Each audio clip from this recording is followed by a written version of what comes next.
Hey guys, I'm Sierra Peavy, and I am here to walk through chapter 11 of John with you guys today. I am just loving going through this book. I feel like every year I intend to kind of start to walk through Jesus's life leading up to Easter, and then I never start early enough to really dig in. So I'm just so thankful for this challenge from Tony and just this opportunity with the devotions and the different resources to be able to really look at Jesus's life and the miracles that he did in his time here on earth. So today we're going to look at chapter 11. And this is the story of Lazarus and Jesus raising Lazarus from the dead. So we're going to look at Lazarus and his family. It was Mary and Martha, or his sisters. And this is a family that Jesus knew well. This is a family who Jesus spent time with. He stayed at their house, a family that he loved. This family believed who Jesus was. They believed that he was the Messiah that had come. And they believed and they saw many miracles that Jesus performed. So Lazarus gets sick, and Mary and Martha call out to Jesus to come and to heal their brother. Just this desperate plea of, our brother is sick and we don't know what to do. Like, you've got to come and heal him. We've seen you do miracles. We believe who you are. Please come and just heal our brother. I want to really dig into that because we have the scripture and we can look and see that Jesus is with the disciples and he tells them that he's going to wait and they're going to stay where they are a couple of more days. But if you're Mary and Martha, you don't know that Jesus is going to come, that he's waiting before he comes. So you're Mary and Martha, you've sent this plea, and you wait.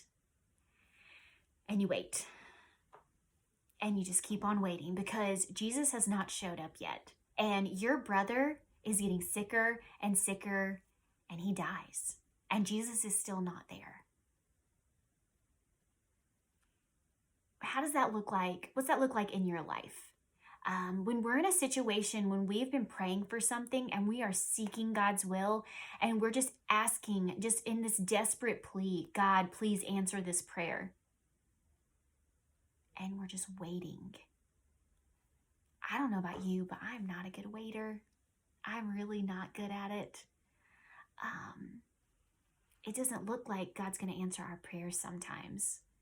Or sometimes God answers our prayer in a way that's totally different. And that's exactly what happens with this family. Sometimes God doesn't answer our prayers at all. But what does it look like in our life when we're in those moments of just waiting and trusting? Do we keep our faith? Do we get discouraged? Do we kind of throw our hands up? If I'm Mary and Martha, I'm like, Jesus, grab a donkey. Like, our brother is dying. What are you going to do? Like, you've got to come. Jesus, come on.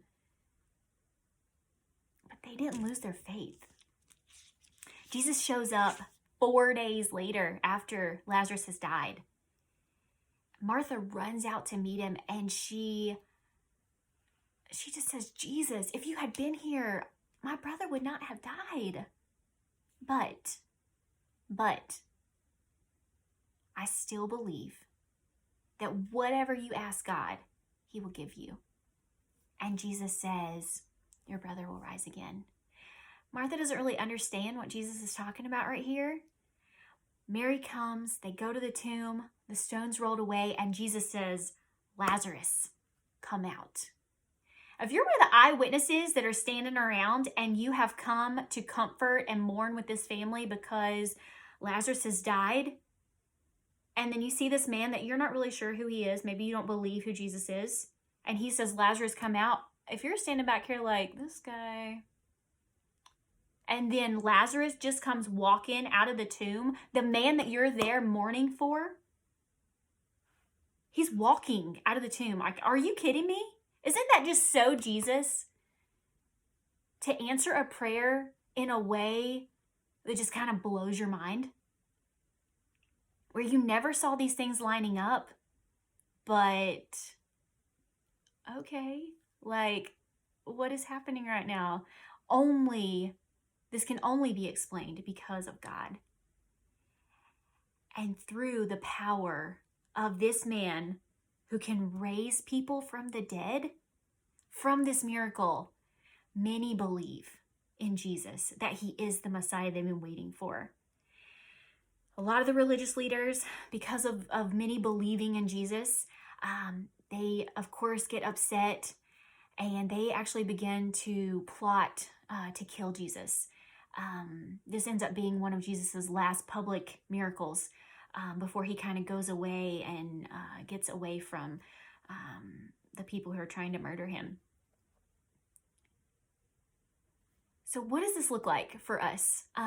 I'm just so encouraged from this story and how Mary and Martha, no matter what it looked like, they kept their faith. And they still believed that no matter what, Jesus was who he said he was, and that he would do what he said he would do.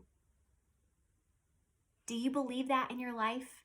When you look at maybe a prayer that you've been praying for, something you've been asking God for, just seeking his will, when you think about all the crazy that's in our world right now and how it's affecting each of us, are you seeing the good coming out of that? Are you praying for those who are really being affected, who are still working in the midst of the sickness? Maybe those who have family members or them themselves may have gotten sick. What can we do during this time to keep our faith, to truly trust that God is who he says he is? That he's going to use this, although we don't see it now and we may never see it. God's going to use this for his glory and for our good. Because he's a good God who wants good things for us. No matter what we see, his plan is bigger than that. I hope you guys are encouraged by this story. This is one of my favorite ones. I just love it so much because I love when Jesus just blows our mind like that. Just back up, get out of the way, and just hold on a second so I can just show you how amazing this is about to be. Like, hold on. So I hope that you're encouraged. I hope that you're loving walking through the book of John, and I'm just so excited for Easter. I can't wait to see you guys again.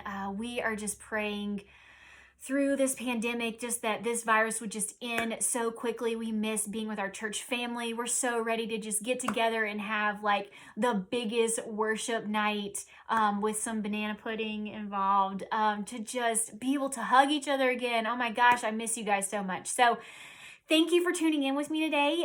If you have any comments or any questions or just something that God has revealed to you as you have been reading through maybe chapter 11 or any of the other chapters, please comment that below so that we can just continue to learn and connect with each other. I hope you guys are having a great day, and I'm going to see you again soon. I'm praying for everybody. We love you.